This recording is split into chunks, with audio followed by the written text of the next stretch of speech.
Welcome to SHOWBIZ Tell, a monthly podcast from the Georgia Entertainment Public Relations Alliance. And now, here's our podcast. Welcome, everyone, to SHOWBIZ Tell, the podcast where public relations professionals deliver a backstage pass as we uncover secrets to success in the entertainment industry. Our guests share their favorite show-stopping moments, their business acumen, and stories of their adventures from stages, from screens, from concert halls, from movie sets, from wherever. And today we're gonna showbiz and tell. Get ready. I'm Mitch Leff, and I'm here with my colleague Melissa Sanders. Say hi, Melissa. Hey everyone. There you go. And with us today is Sarah Smith, who's the founder of so many things, but today we're talking about just one of her things, the Atlanta Digital World Summit. It's an event in September that's going to bring together leaders and innovators in fintech and gaming and esports, entertainment and sports technology. So, hello, Sarah. Hello, Mitch, and hello, Melissa. Welcome, Sarah. Thank you very much for having me. Well, thanks for being with us. All right, so we call this Showbiz Tell for a reason. We like to have a little bit of show. Yeah. So well, we're gonna ask you to show something from your office, but I guess first thing, let's tell us a little bit about what is this Atlanta Digital World Summit thing all about? This summit is really meant to showcase the digital infrastructure in the city of Atlanta.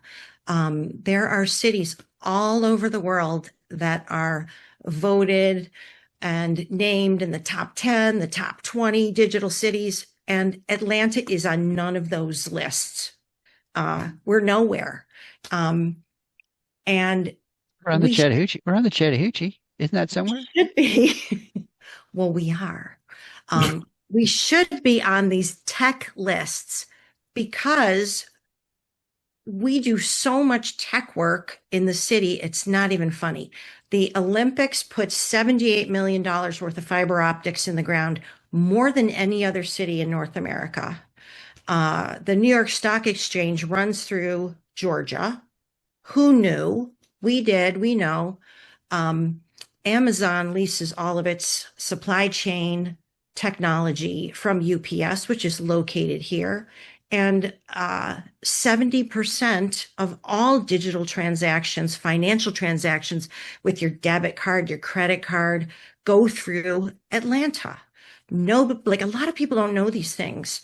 And suffice it to say, I think that the public should know and that the people in Atlanta should know these important things about their city.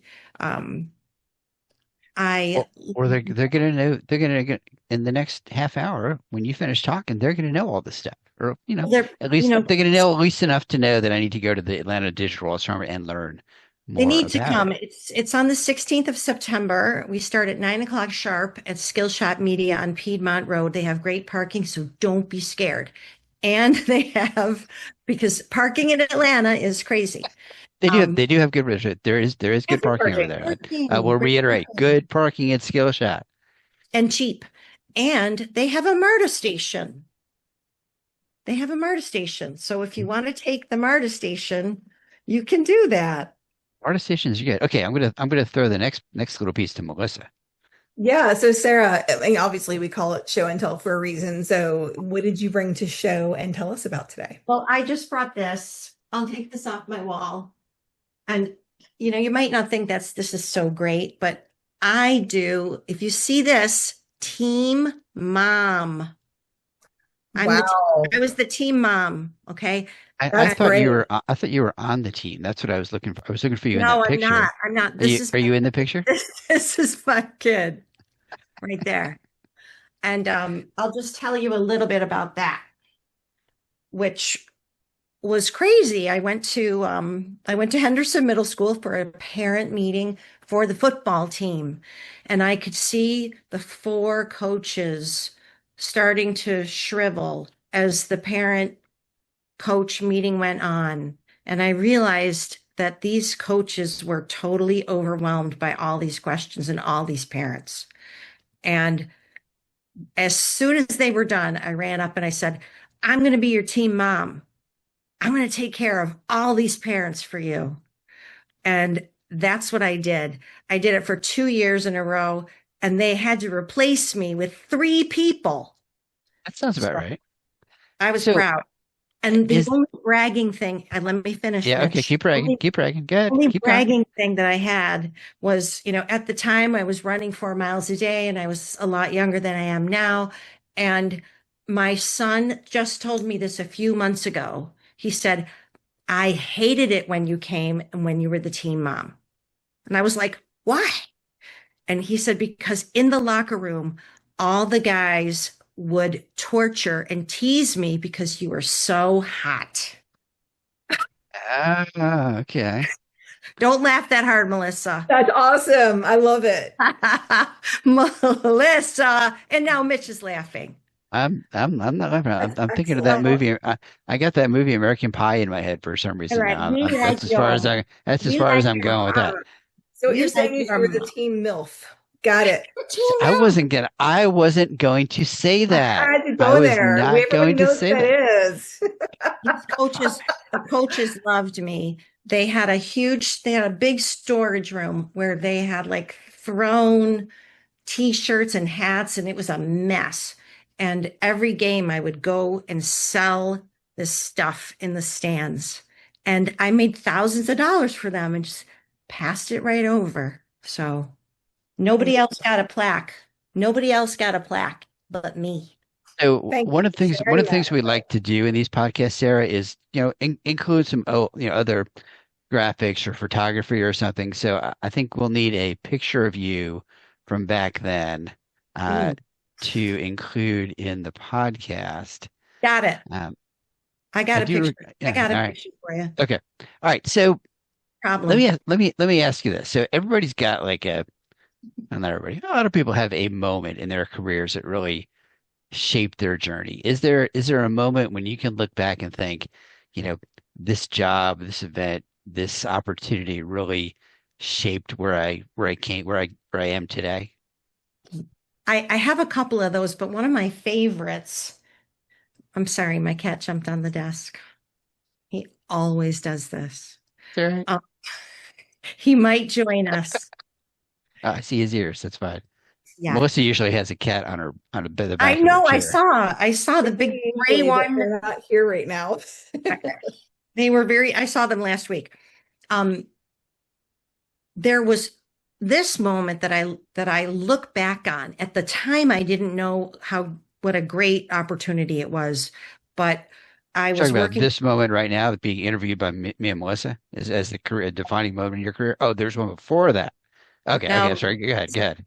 the cherry on top of the sundae type of moment with you guys. All right.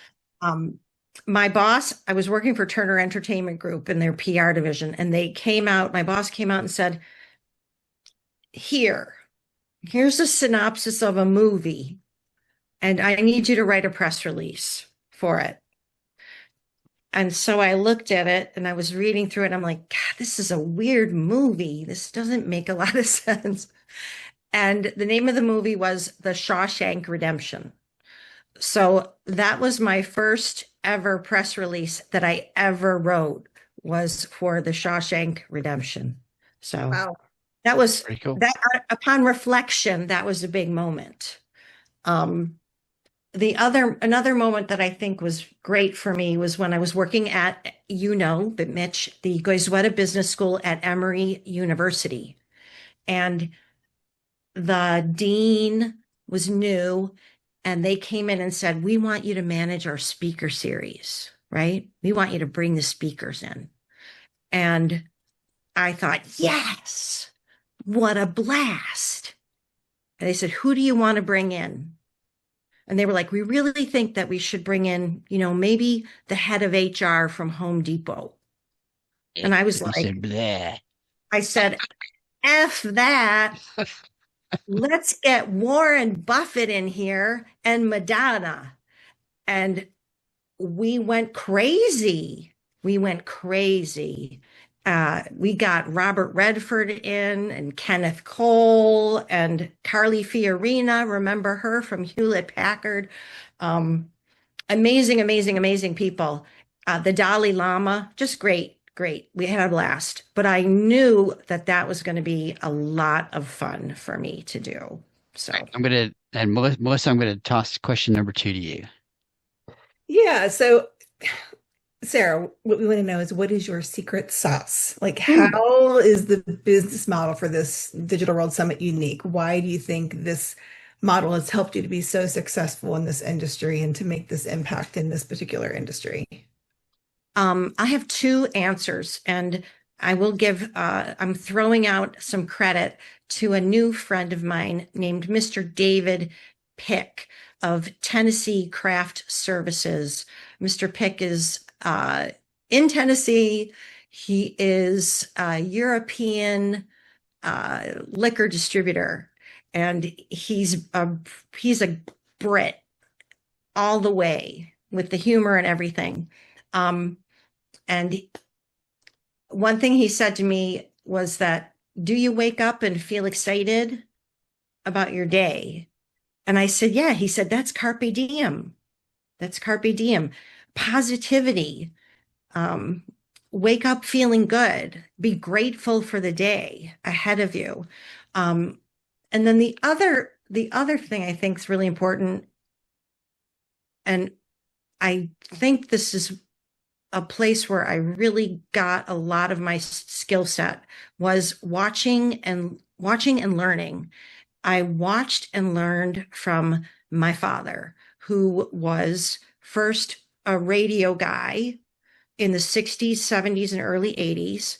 And then during that time, too, he was one of the Bills play-by-play announcers. And he did a lot of editing at home with two reel-to-reels because he would produce the pregame and the postgame shows for the Bills for years. He did this. And I would sit on the stairs with a soda pop, and that's Buffalo pop is Western, middle Midwest. I Yep. would sit and drink my pop, and I would watch my pop, no pun intended, with the reel to reels. And he would edit in front of me. He had razor blades cutting the tape. He would cut the tape himself. Half the time he would cut his fingers. And he had blue tape, red tape, and yellow tape that he would use. And every once in a while he would look over at me because I never interrupted him because he was editing. And he would say, that's a good bite, don't you think? And I would say, yeah, put that in. That's really good.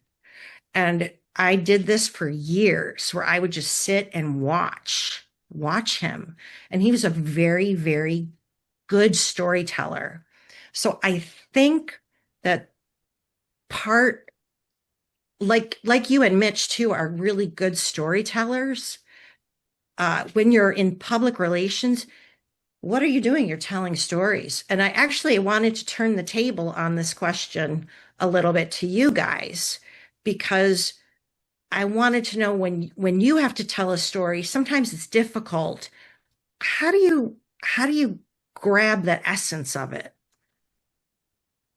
Well, I mean, a couple of things. I mean, if we always go back to kind of key messaging when we're doing PR and marketing is, if you're riding up it's the elevator ride up, if you're riding the elevator up two floors with someone, what do you say to them in that 30 seconds to get them interested enough in what you're talking about to say, tell me more about it, Yeah. to really, and, it's gotten, I think it's become in the age of Twitter and having a limited number of characters to tweet and that kind of thing.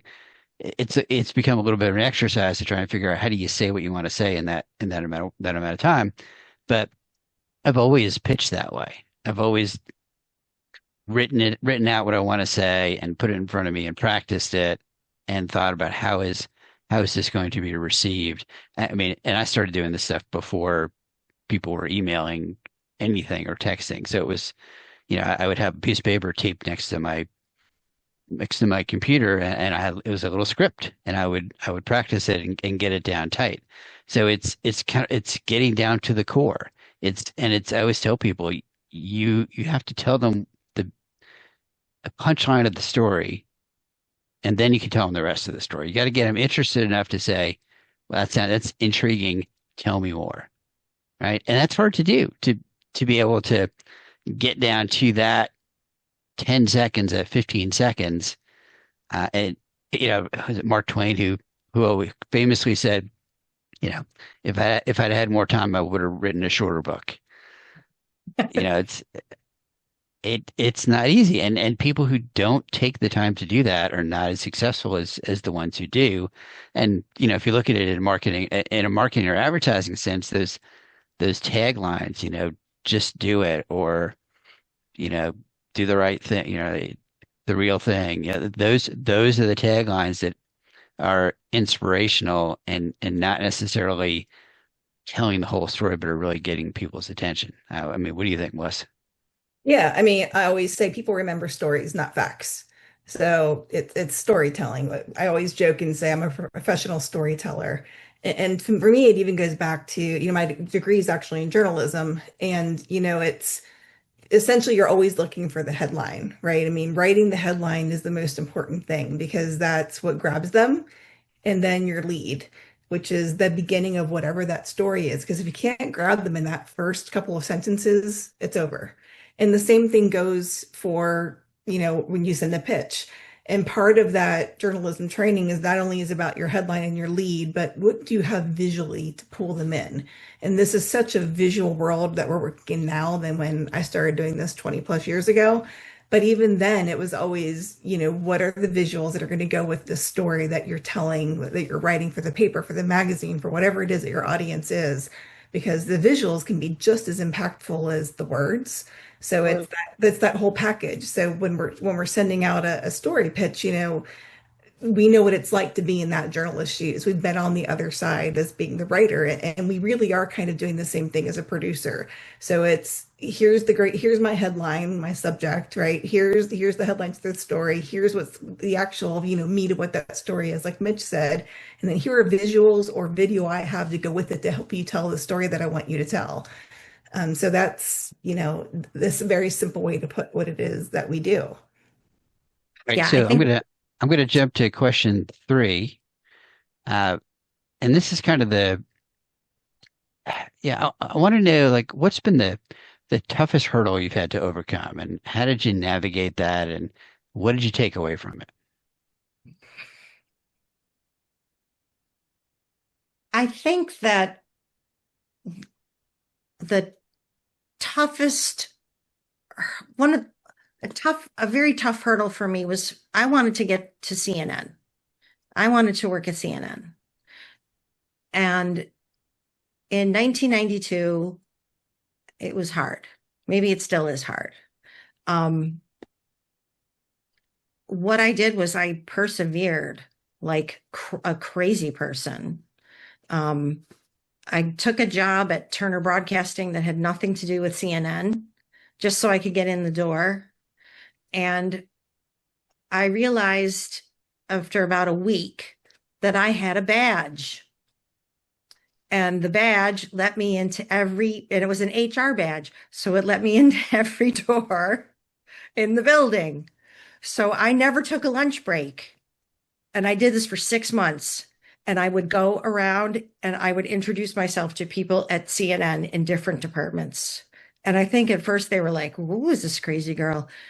And then after a little while, I'll never forget Stacy Jolna, who was the head of special projects, which was documentaries, news documentaries.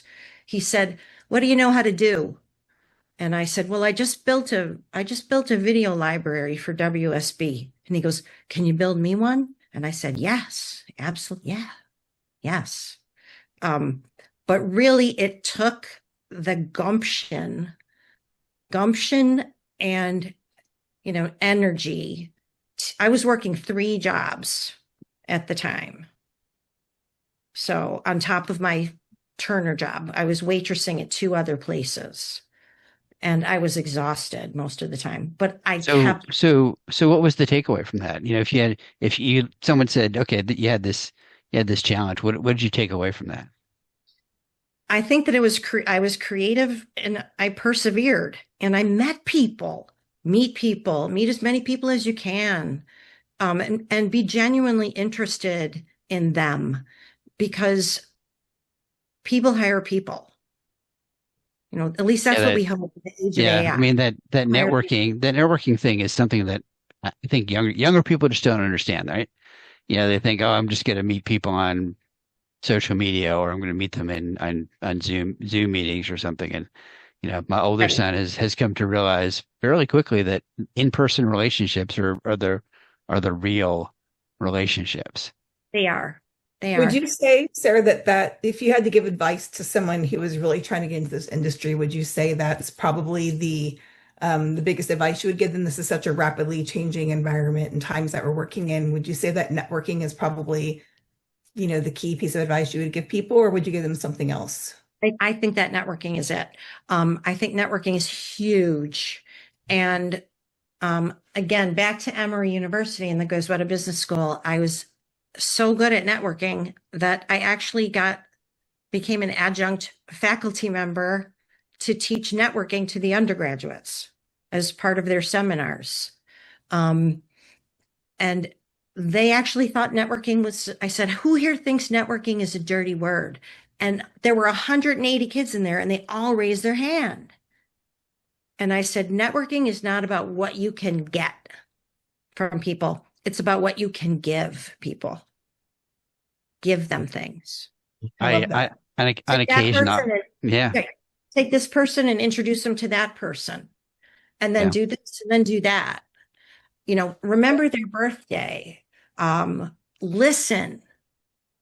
It can be so much fun. So There's much there's a, there's a reason that I don't call my media training. It's called relationship building. love it. It's not just about training. It's about building those relationships. Uh, I use every once in a while an agency will call me in and say, "Hey, we're having trouble with some pitching. Can you help us?" And invariably, it's because their staff are just emailing out pitches to people they don't know, and there's no relationships there. And I'll say, "Okay, do you know this person? Have you met them at a press club event or a PRSA event or SPJ event or an marketing event? Have you actually met them outside of email?" Yeah. And the answer is it's almost always no. And they just sometimes they just can't comprehend. What do you mean? There's another way beyond email to get in touch with them, or and sometimes it's more texting than email lately, but uh, yeah. So Networking is about just people, right? I mean, it's who we are and what we do in our careers is often just about the people that we know and the relationships that we have. It's not about just going to an event and trying to figure out, like, can I get a client? Can I find a panelist? It's really about just meeting people and bringing them into your circle, I think. Um, and that kind of leads into our next question too for you, which is, obviously everyone who hosts this podcast, we're all part of the Georgia Entertainment PR Alliance. We're all PR people. You started as a PR person. So Yes. we love to ask people about this particular area. And can you talk about what the role of PR marketing plays in the digital summit? Like, how does that affect your business strategy and how has it impacted the success of this particular project that you've done so far? I, th- I think that what I wanted to do initially and what made people like Mitch uh, say, yeah, I'll jump on the host committee for this Atlanta Digital World Summit. What made people like Mitch, smart people, uh, do this was that the messaging was very strong and very honest. And it was real and it was different.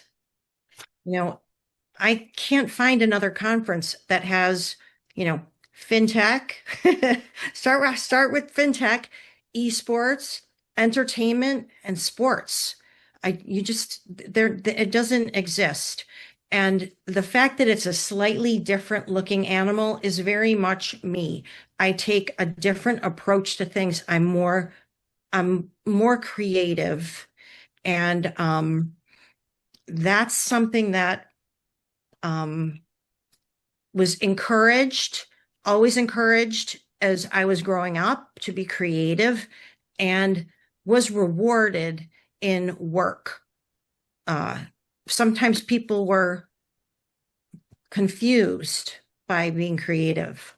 At Emory, I put a zombie. They did a panel about the ethics of being a zombie. And I said, well, you guys, what's your question for the zombie? If your wife gets bitten and you got to keep her in a barn, is she your wife anymore? And I said, you really need a zombie on the panel to help validate these questions. And the faculty, first they looked at me like I was crazy. And then they said, yes.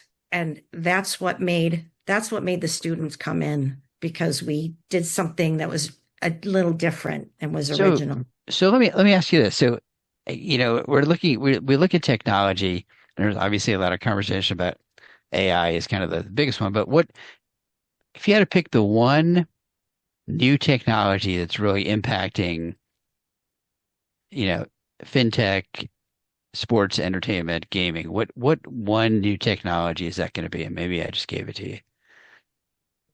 I don't think it's a new technology. I think it's the mental acceptance of the human now to rely more and more and more and more and more on technology. Like the strangest things are coming at us, and we're like, okay. We don't even question it anymore. It's just, okay. You can do this with AI. You can do that. You can do that. And we say, okay. And so should we should we not be saying okay? Should we say should we be doing this? Is that what you're saying? I think some people are saying should we be doing this, but I think it's too late. Yeah, if you're doing, I would say I personally, I'm all about.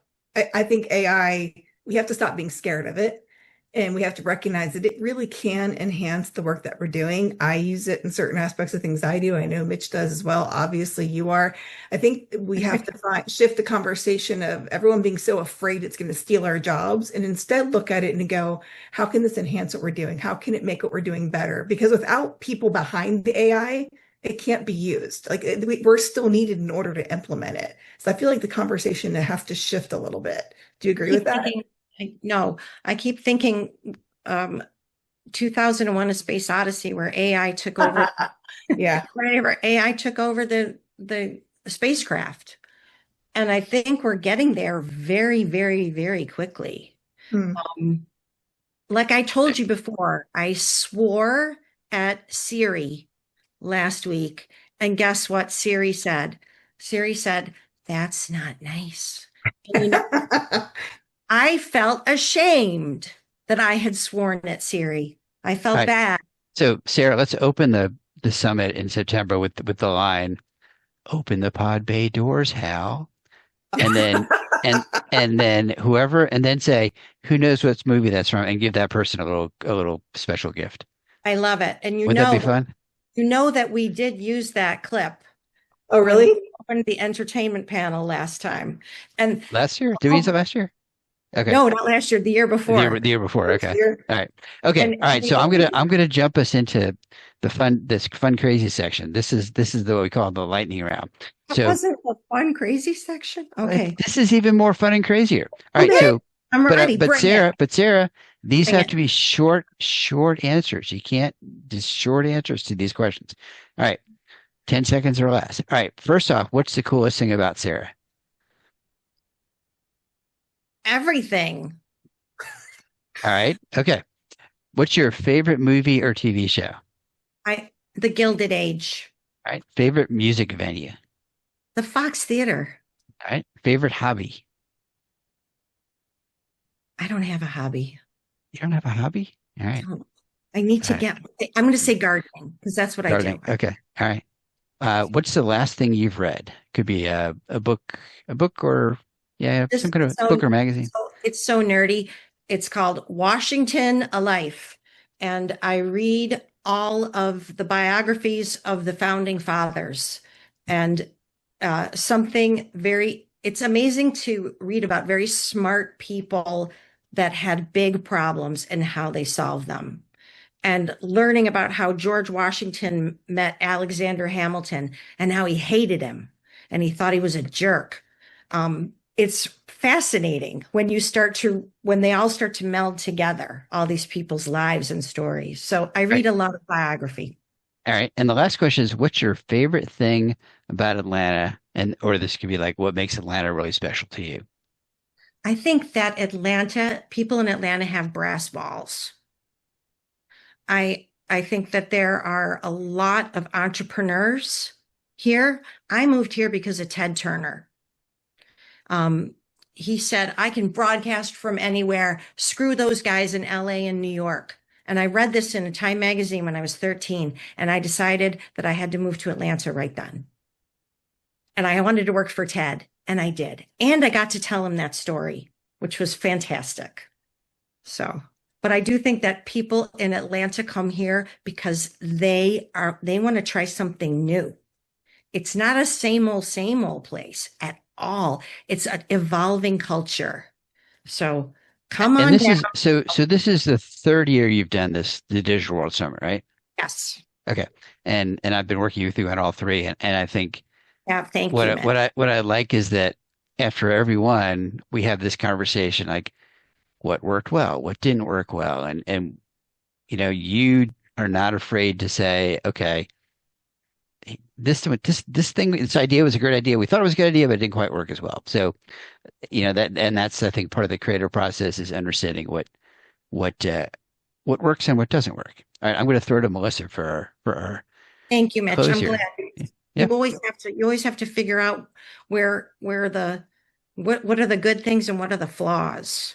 that's right. That's right. Yeah. All Always right, have. Melissa, take us out, Melissa. Well, that is all of this showbiz intel we have for you today. So be sure to subscribe to our podcast. It's gepra.net/podcast, GEPRA.net/podcast. Follow us on social media. Special thanks to you, Sarah Smith, founder of the Atlanta Digital World Summit, coming up September 16. So thank you for sharing us today, for everyone for tuning in. We hope you've been entertained and inspired as much as we have. Thank you, Sarah. We'll see you in a few weeks.